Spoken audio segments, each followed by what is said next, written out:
What up, everybody? I'm Dave Miranda, and this is episode 82 of Just Give Me 5. Hope you guys are doing great, continue to be amazing. We got a really awesome show lined up for you today.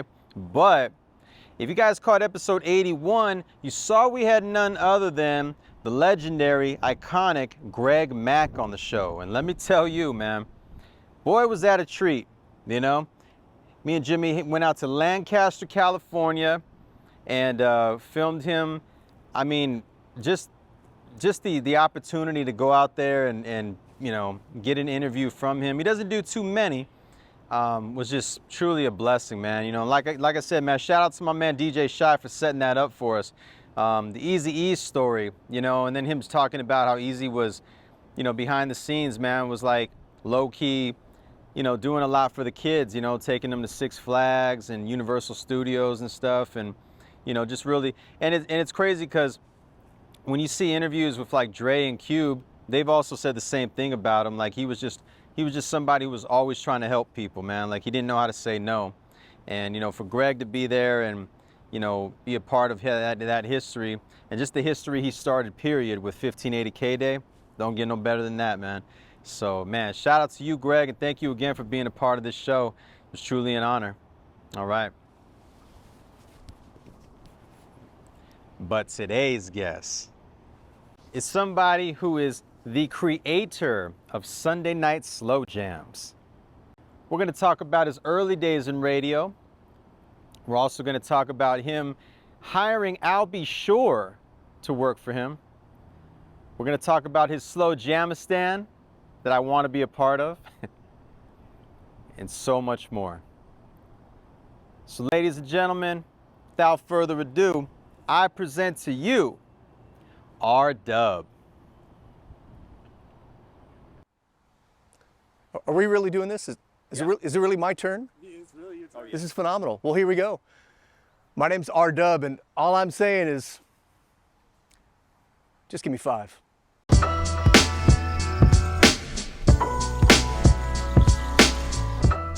I was like many of us radio guys, I was a loudmouth in class. I was the class clown. Yeah. I was the guy in the back of the class making jokes. I loved to make the girls laugh. Right. I don't mind saying I loved the attention.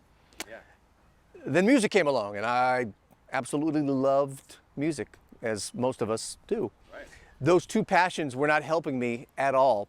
As far as the attention-seeking behavior, I was getting in trouble. I was getting sent home with notes to my parents, and my dad was just, you know, shaking his head. Yeah. And for the music, I was spending all my money, every last dime, to be at the record store to grab that new release. So I was broken, I was in trouble constantly. One day the light bulb came on and I realized, wait a minute, there's actually a job, there's a career where people get paid to perform attention-seeking behavior, like I was doing in class, Yeah. and listen to and absorb and share music with the masses. You get paid for that? Right. So I'm not going to be broke anymore, and I'm not going to get in trouble. I'm going to actually be rewarded and get a paycheck. I was 13 years old when this light bulb came on. And interestingly enough, as most of us, as children, we kind of go back and forth. Every 6 months, we want to be something new. Yeah. When I was younger, I wanted to be a pilot one day. The next day, I wanted to be a lawyer, and a judge, and you know, a martial arts master, etc. But when the radio thing came, that was it. That was it. And I will tell you that it changed my life. I quickly, at 13 years old, I shaped up. I may or may not have been heading down the wrong path. You know, 13 years old for a boy is one of those years where you start doing stupid stuff. Yeah. And immediately, the moment that I had a goal, the moment that I had a mission in life, and I did immediately, my mission in life was to be on the radio. I started getting straight A's. And this was not because anyone was telling me or wagging their finger at me or lecturing me. I did it because I wanted to be in radio. So all of a sudden, my B's, C's, and D's turned to straight A's.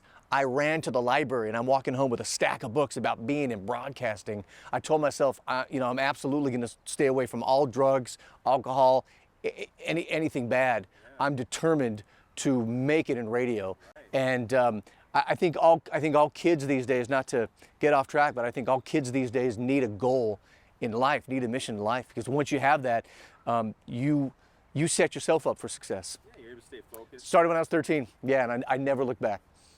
I was lucky enough to start in radio at 15 years old. Wow. I was going to save this for later, but I'll just drop it now. I owe everything to Arizona. Every single one of my dreams came true almost immediately after moving to Arizona. I moved to Tucson, Arizona when I was just 15 years old. That first summer, I got a job as a mobile DJ. I didn't even have a driver's license. I had a job, I was doing some landscaping in Arizona in the summer. Bad idea, right? Yeah, so I'm pulling weeds and moving rocks, and I'm just this 15-year-old scrawny kid, and it's kicking my butt. And I get home one day after a grueling day of landscaping, and my mom is really excited. She's got the newspaper out. This is 1992. Newspapers were a thing, right? And my mom said, look, there's an ad in a newspaper. There's a mobile DJ company that is hiring for a DJ. And experience is preferred but not required. So you got to call these guys. This is my mom. You got to call and you got to see if you can get an interview. Yeah. Man, I'm 15. I laughed at that. I said, no way, Mom. I go, thanks, but no thanks. There's no way they would even consider me. I have no experience. Not going to happen. Nope. Forget about it. Right. Went to work the next day. Came back from my landscaping job. My mom says, have a seat. She says, hey, I called the company and I talked to the owner and I told him all about you and you've got an interview on Saturday. Wow. No, not wow. I was 15. I was mad. My mom? My mom? Because I love my mom to death and I'm so proud of her, right? I bring her to this video shoot.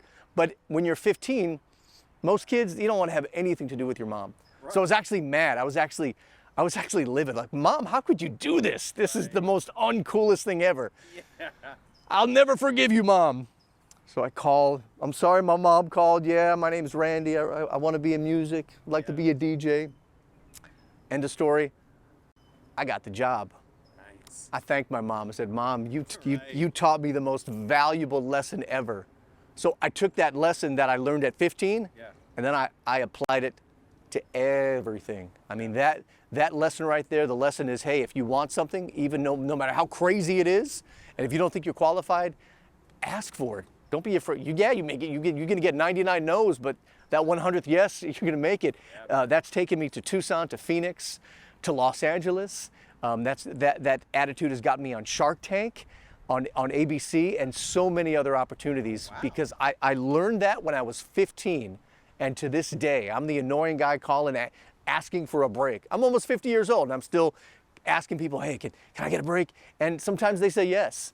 And so when I go to schools and talk to kids, I tell them about that lesson. I'm like, man, just go for it. Right. But yeah, being 16 years old and now on the radio in Tucson at Power 1490 and having interns that were in college, like bringing me food. I don't say that to be arrogant. I just say it because it was a fact. Yeah.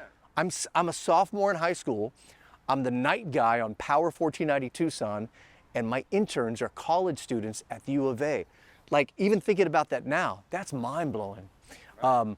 I started at the community radio station in Tucson, Arizona called KXCI, which is a public radio station. I did one overnight a week. I did the Quiet Storm, and I was very tired the next morning in class, but my teachers were very forgiving. My first commercial radio station, I was 16 years old. I was hired by Bruce St. James and MC Boogie D at Power 1490, which, by the way, I made a movie about. You can find it on YouTube. Power 1490 was one of the first rhythmic and hip-hop stations in Tucson, Arizona. What's dynamic about Power 1490 is this is the 90s, and this was an AM radio station having success playing music. This wasn't the 80s or the 70s. Right. Imagine a kid coming home from Pueblo High School and turning on an AM radio to hear the brand new song from Snoop Dogg or Conscious Daughters or Warren G and Nate Dogg. That's the only place you could get it was Power 1490, and that station was just phenomenal. From there, I left Arizona for a hot minute and came running back with my tail between my legs and says, I'm never leaving Arizona again. And I worked at a station called Hot 98 FM in Tucson, which was the, shout out to Hot 98 FM, which was one of the first bilingual, there's a train horn. I don't know if you're hearing that train horn. They're fans of the radio station, obviously. Right. See, brought them with you. At the time, Hot 98 FM, this was the mid-90s, was one of the very first bilingual radio stations in America. I had nothing to do with building that station. It was there. I was just happy to be a part of it. I think I was one of the first gringos to work there, one of the first non-Spanish speakers. And these guys at Hot 98 FM, La Caliente, they welcomed me with open arms. And I learned so much about the culture of South Tucson and what it means to be and know Chicanos and the Chicano culture, and they welcomed me in like family, and I was like, wow, it taught me some Spanish. It was amazing. Nice. And that was Hot 98 FM. It was owned by just a guy. It was locally owned. Interesting story about Hot 98 FM is, not a lot of people know this, the legend Art Laboe, he comes in and actually buys the radio station. He buys Hot 98 FM. So now he's not only the owner, but he's our direct boss. Yeah. What I've never told before publicly, which is such an interesting story, is Art Laboe hated me. Uh-oh. I didn't like him either. I was only 19 years old. I'm sure I was an arrogant little prick, okay? I admit that. And, I just got done working with Bruce A. James, who now is at Power 106 in Los Angeles. So I thought I knew a thing or two. And Art Laboe comes in and wants to play all his oldies, and I don't know. I spoke up and I kind of gave my ideas, and he didn't like it. And I'll just say that we didn't get along. He didn't like me. I didn't like him. We're dear friends today. Spoiler alert. But back then, yeah. So it was a clash. Okay. I think a few people may have felt that way. I can only speak for myself. But one of my best friends in the entire world, named Kid Corona, who worked at Hot 98 FM with me and Art Laboe. Kid Corona was feeling the same way. We literally went across the street. I took a sick day. We went across the street and we literally bum rushed the radio station across the street. At the time, 97.5 in Tucson, they were a country music station. They were getting their ass handed to them by the big country station in town. So basically this station, 97.5, they weren't even showing up in the ratings. So we had an idea. We said, look, there's really not a true rhythmic station in Tucson. This is mid-90s. This is Coolio, Warren G, Ice Cube. Right. This is the height of the rhythmic format. Yeah. You're Tucson, Arizona, and you don't have a rhythmic station? So Kid Corona and I hatched a plan. I took a sick day. We snuck over in the middle of the day. We had no appointment. We didn't think they'd take our appointment. So we're like, we just got to bum rush. And we show up in the lobby. Yeah. We have with us, this is before laptops, right? We have with us an easel and these giant charts that we made at like Kinko's, with ratings and statistics and stuff.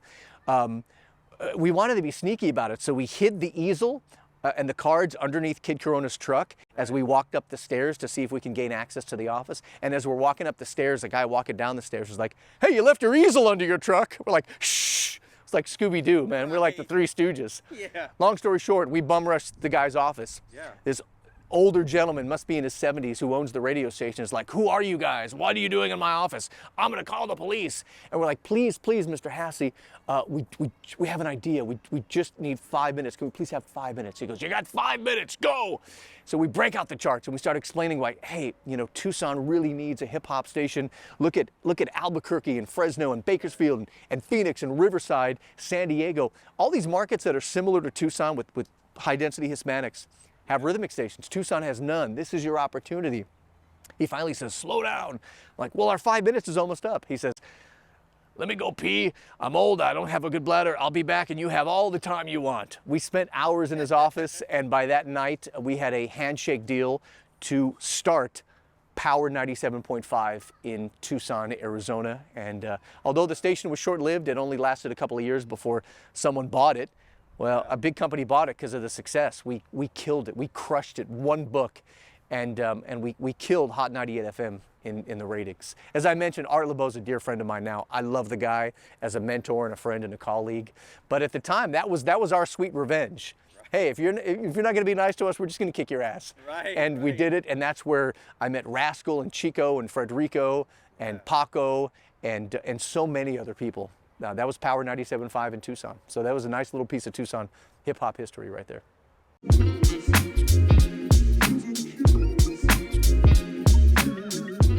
Sunday night slow jams is, that's like my wife. I mean, I don't have a big family. I've never been married. I've always spent most of my time, sometimes to my detriment, on my career.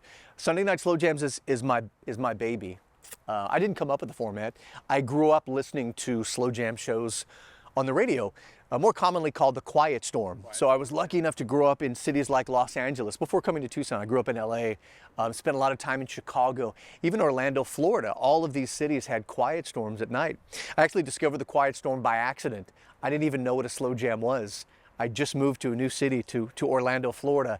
And I was just looking for the pop station in town. I was looking for the Kiss FM of Orlando. And I take out my little alarm clock radio, which was my treasure, my most valuable asset at the time. And I'm just scrolling through the dial, and I stop on this love song. And I'll never forget, the song was All I Do Is Think of You by Troop. Classic. I've never heard this song before, and I'm listening to it, and I'm like, wait a minute, how do these guys know exactly how I feel about Emily Ellis, who was my crush in the 6th grade? How do they know how I feel? Right. If you're not familiar with Troop, All I Do Is Think of You, basically the crux of the song, and I think the first line is, I can't wait to get to school each day, just to see her. So like now I want to go to school because there's this girl there. And so I listened to that song, and then that song ended, and then another song came on. But there was no flashy imaging or big booming voice guy or sound effects in between the songs. It was literally just like song to song. And then another love song, like mellow and chill. Right. And then after about the 3rd song, I heard this rain sound effect come through the speakers, this just thunder and rain for about 30 seconds, no talk, just this rain.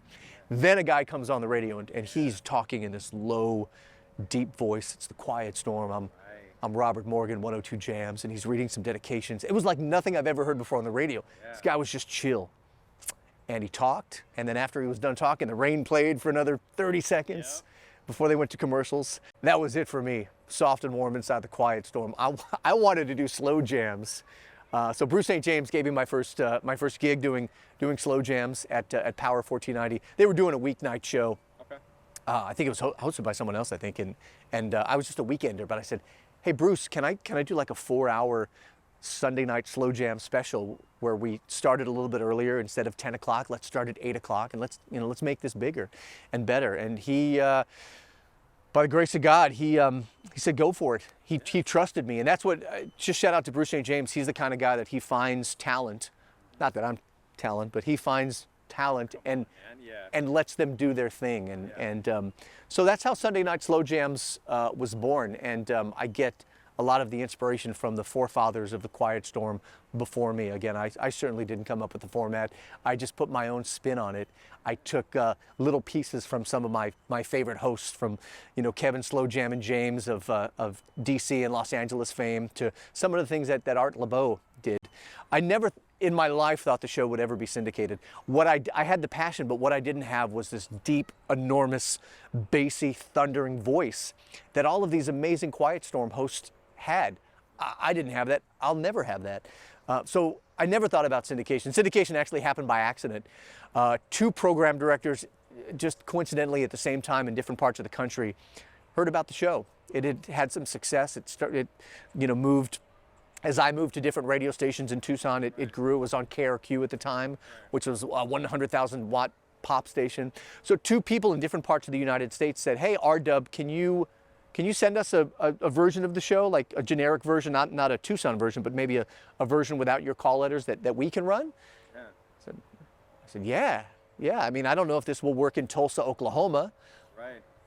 But let's try it. Give it a shot. And the first ratings book came back in Tulsa, and the guy called me and they go, I don't know what you're doing, but we went from 15th place to 1st place. We have a 25 share. Yeah. And wow, maybe this is going to work. And so once again, I went back to the 15-year-old me. I just started calling radio stations. It was very rudimentary. I didn't have a syndicator or anything. I just called radio stations. This was a time where radio stations and program directors had a little bit more freedom to make decisions. And it was my 5th radio station where I knew maybe this is really going to take off, Anchorage, Alaska. And the guy said, Paul Boris was the program director at Anchorage. He says, yeah, I'll give it a try. Sure, send it off. I wasn't charging for the show, by the way. I just take the show for free. And to this day, I think our biggest ratings came from Anchorage, Alaska. We had something like a 45 share, which is unheard of in radio. And at that moment, I said, if this thing works in Anchorage, it's going to work anywhere. And so the formula is mass appeal slow jams and really making it about the listeners and the callers. It's definitely not about me. I'm just the messenger. I let people commandeer and take over my program. And today we're on over 200 radio stations, including Los Angeles, New York City, San Francisco, Chicago, Seattle, Portland, Phoenix, 5 nights a week on, shout out to Mega 104.3 in Phoenix. So that's the story of Sunday Night Slow Jams. I've never done it for the money. I make a living at it, sure. But, you know, there are cities that I want the show to be in. You know, for example, I'll give you an example. Bryan/College Station, Texas. I mean, that's barely a rated market. If they take my show, I'm not going to make a dime from it. But I believe the people in Bryan, College Station, Texas deserve Sunday Night Slow Jams. It's a show that connects people. So my dream is to have the show on in every single market, not just in the United States, but around the world. We're on 17 countries now, too. So we're on places like Lagos, Nigeria, Kenya. We're on in Canada, Montreal, England. And these are terrestrial radio stations. So. Wow.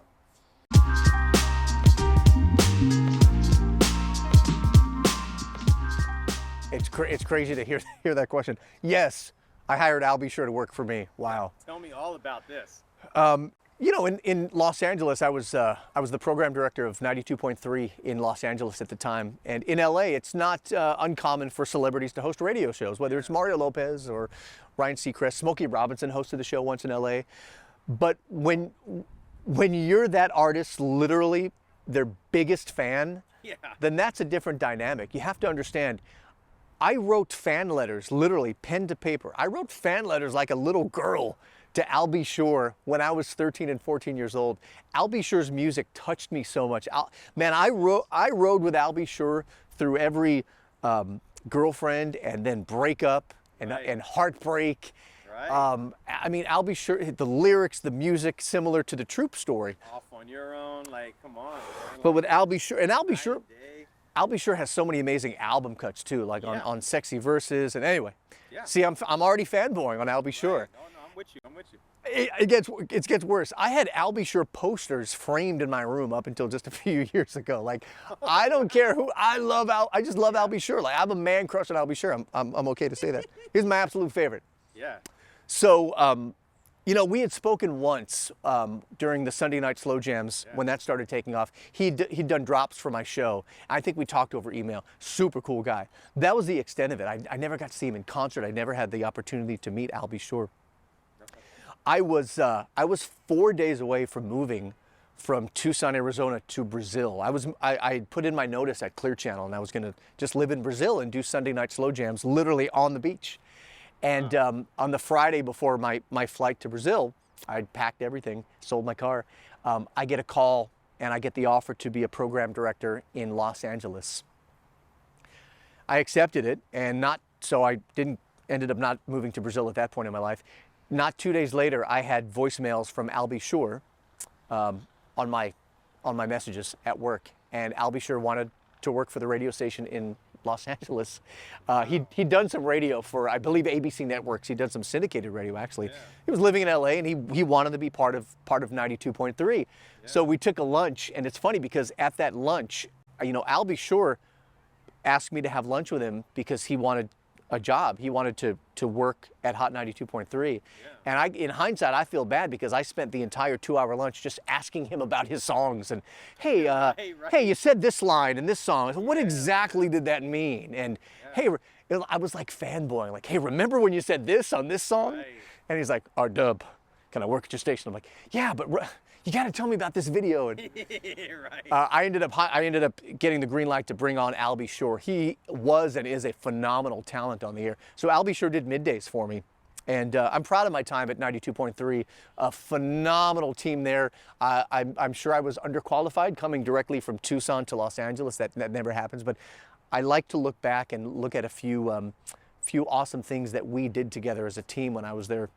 We had great ratings, and one of the things we did was we brought Al Be Sure on, and Al Be Sure brought a sound and a dynamic to the station that I believe had never existed on that station before. He's a tremendous air talent. And then going out on the town with Al was cool because, you know, people would just stop him in the street and scream, it's Al Be Sure. And we hung out a little bit, and today I consider him one of my best friends. We talk all the time, and he is, you know, I'll leave you with this. He is genuinely one of the best human beings. Being in this business, when you finally meet someone, you never know what you're gonna get.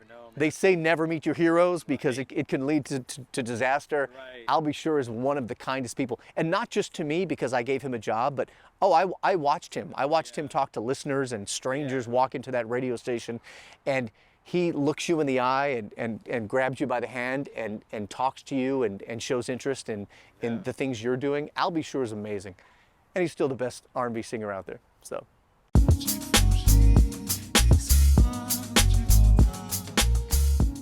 This is where you decide whether I'm a genius or just an idiot that should be in a straitjacket. I'm leaning closer to the idiot that should be in a straitjacket. I bought some land last year and I made it my own country. So yeah, I'm a weirdo.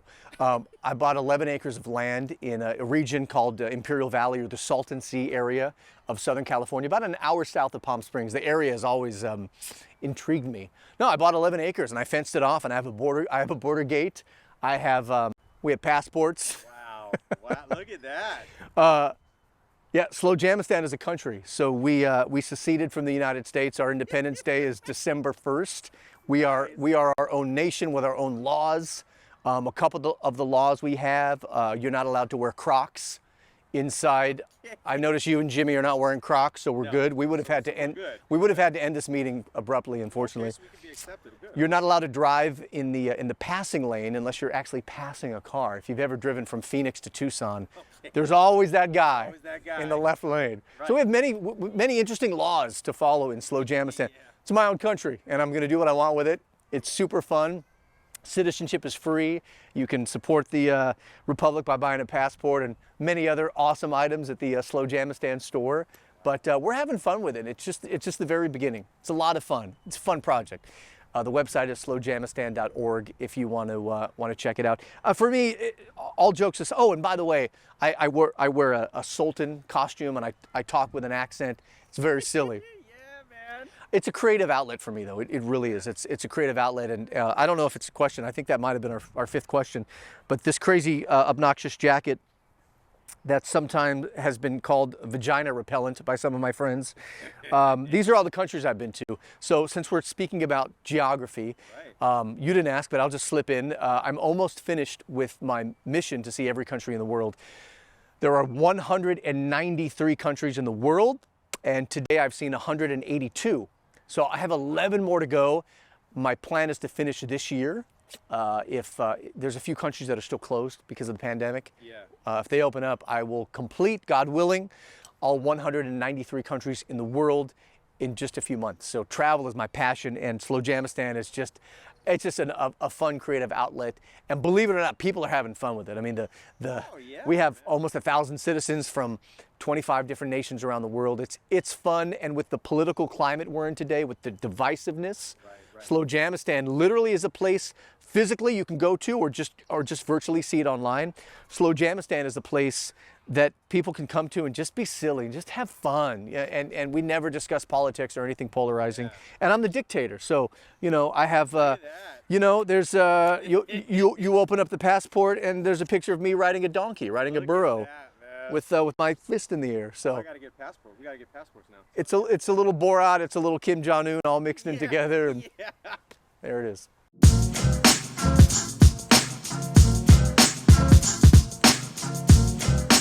Wow, it's just freaking sweet. I've seen you ask this question before, and I should have prepared for it. I'm not. I feel grateful, seriously grateful every day. I know a lot of people say that. And maybe for some people it's just words. It's a true feeling of gratitude. If I died tomorrow, I hope I have another few decades in me, but if I died tomorrow, I would truly die happy. I'm so fortunate every single day to have been in this business, to continue to be in this business. Dave, I'm fortunate for your series. I felt like I've been reconnected to so many of my good friends and or heroes. It's a highlight when I see your alert pop up on my YouTube that there's a new episode, and I'm like, whoa, you're interviewing who? And it just seems to get better and better each time. So it feels damn good.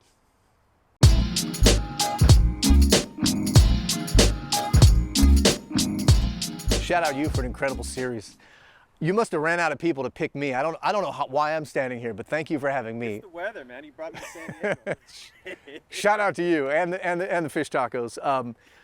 Yeah, you know, like others before me, if I even tried to drop names, I'd leave somebody out. I mentioned earlier during the video that I'm so thankful to the state of Arizona, and that means the people. So really anyone who's ever believed in me, that includes listeners that I've never met before.